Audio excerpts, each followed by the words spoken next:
in the cars. Should we really be surprised that Loeb is so fast so early in his Dakar journey? Surprised? No. Impressed? Yes. Sure, it's good for my confidence. I'm 5 minutes ahead. I'd rather be 5 ahead than behind. Even if it gets complicated, we'll do our best. Stay focused and see where it takes us. Loeb's speed has really put the cat amongst the pigeons of the Dakar Elite, even inside Peugeot itself. We have a lot of competition outside of the team and inside the team. Well, it's a victory, but by just a few seconds. And that doesn't mean much in the overall. Peter Hansel got his first stage win of the year and Peugeot are looking strong. Mini and Alatir are wondering what they can do to win in this Dakar. It's not easy this year to win any stage, but our plan to win Dakar.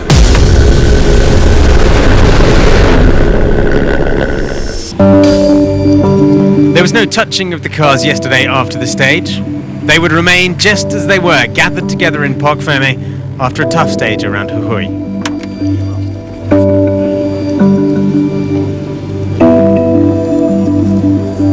It all led to a quiet evening for the competitors of the car class while their assistance crews were on their way to Bolivia.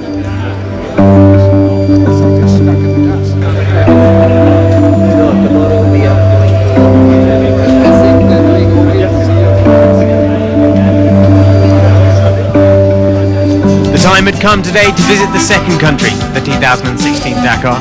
Bienvenido on Bolivia. And the passion for the event was just as big as in Argentina. Hundreds had come to get a taste of the Dakar and take a picture with their new heroes, including a certain Sebastian Loeb, discovering Bolivia for the first time himself.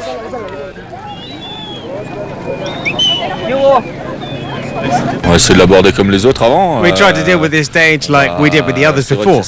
It'll be the first special with real off-piste. We're not really used to that.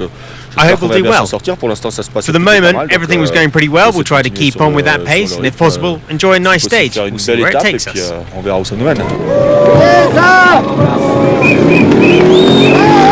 In front of the Bolivian crowd and after his first stage success in a Peugeot, Stefan Peter Hansel was the first to take off.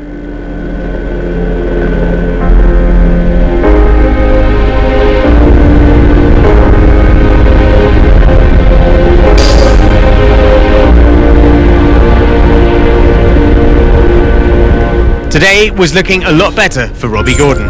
33rd overall this morning, the American enjoyed the wide open spaces of Bolivia, taking his dynamic Gordini to 8th. The best of the Toyota boys is not De Villiers, but his South African compatriot Leroy Poulter. He pushed his Hilux to the limit, but couldn't do better than 5th place.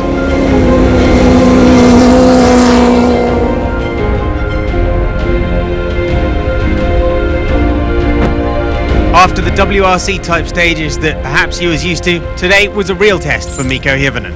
The Finn did rather well, clocking the 6th fastest time. On his first Dakar, he's 7th overall.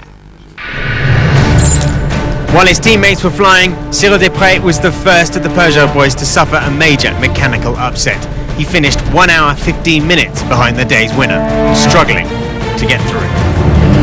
Another man who must be frustrated is Nasser Al-Attiyah. So dominant a year ago, the Qatari can't do much against the Peugeot clan. He's simply slower. Best of the rest though, the title holder finished 4th, losing over 3 extra minutes. First day until today, the Peugeot winning every stage. And yesterday and today, I was pushing, like hell. I couldn't catch anybody, Today was a sort of terrain for Stefan Peter Hansel, but taking off first was not an advantage, and he had to settle for 3rd spot, losing an additional 3 minutes.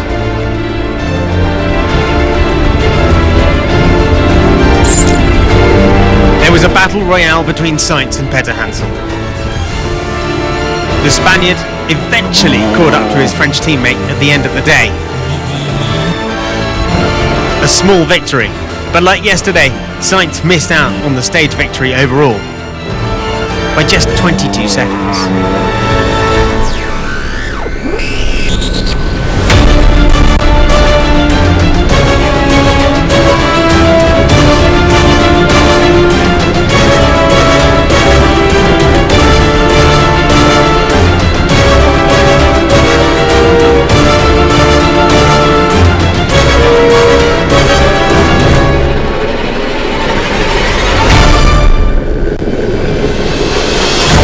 the country, there's no stopping Sébastien Loeb on his first Dakar.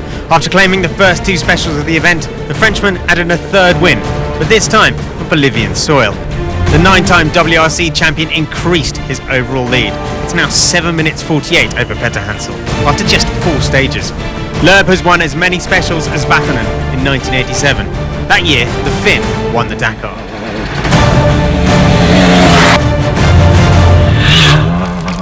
Today I knew it would get harder in terms of navigation. I know there's still a lot to come, but today it went really well. No hesitation. Great notes. So Loeb with his third stage win out of 4. Carlos Sainz second, 22 seconds back. Peter Hansel though, look at that gap. He can't afford to lose 3 minutes again tomorrow. In the overall, it's Peugeot 1, 2 and 3. The best of the minis, Nasser Al-Attiyah, but a 14-minute gap already is something to be worried about.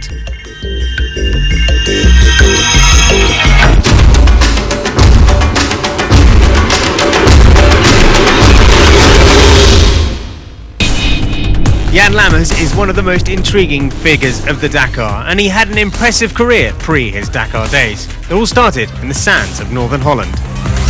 Well, this is actually Zandvoort. It's the outside of Zandvoort, and this is where I played. You know, as a kid, it was either the beach or the sand dunes. And first, you know, on your bicycle, you go through the dunes. Then on your motorbike, so it was just one big playground for me.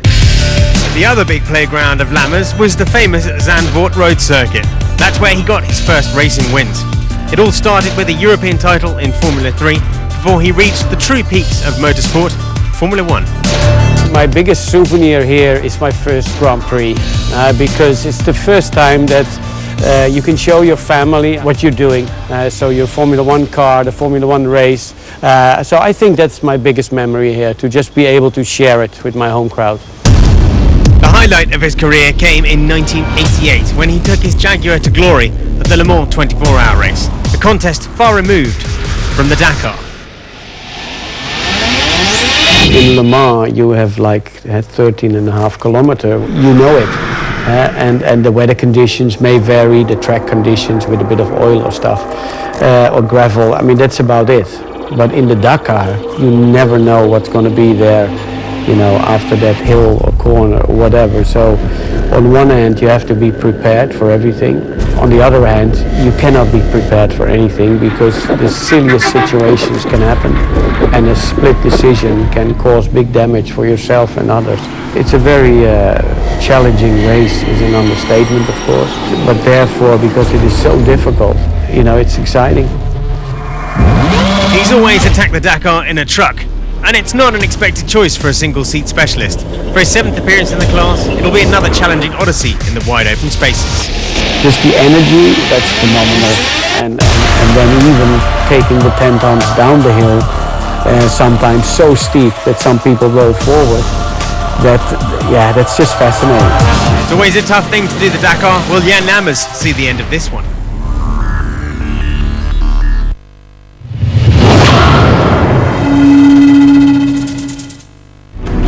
Today's truck stage is still racing on, but at checkpoint 2 we've got a good idea of how the race is shaping up, and it's Martin Colomy that leads in his Tatra, but the times are very close between the top men. Currently his advantage stands at just 38 seconds.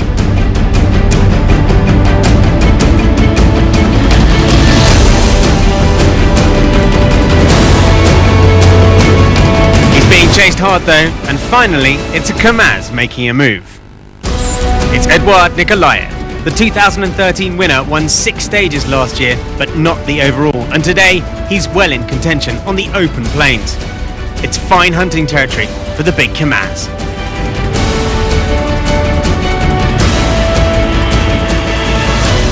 Third is Hans Stacey, 8 seconds behind, and he's carrying on the sort of early race form that will see him stay in contention for days to come, or at least it should.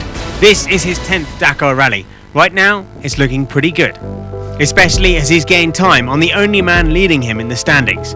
That man is Peter Versluis.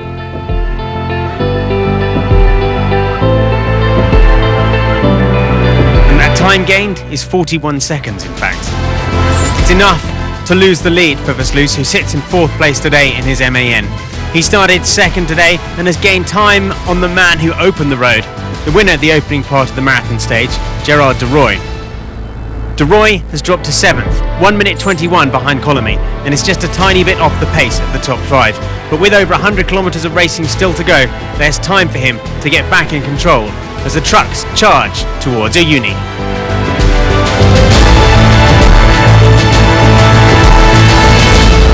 Five, 4, 3, 2, 1, go. 3 kilometers.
Things aren't going too well. Off pace isn't working.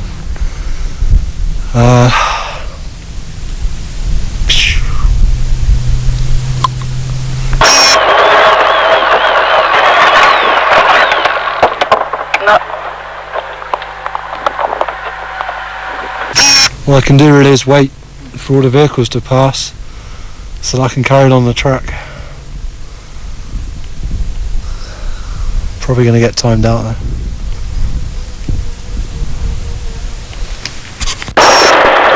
It's just running on its own. You can't believe how happy I am. Me too.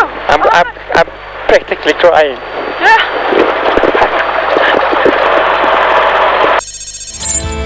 Tomorrow we have the longest stage of the whole rally, 542 kilometres in a huge high altitude loop. We'll glimpse flashes of the spectacular and treacherous Salar de Uyuni and explore new unseen areas of this majestic country. Always a vibrant spectacle, stage 6 of the Odyssey promises to give us the best of Bolivia.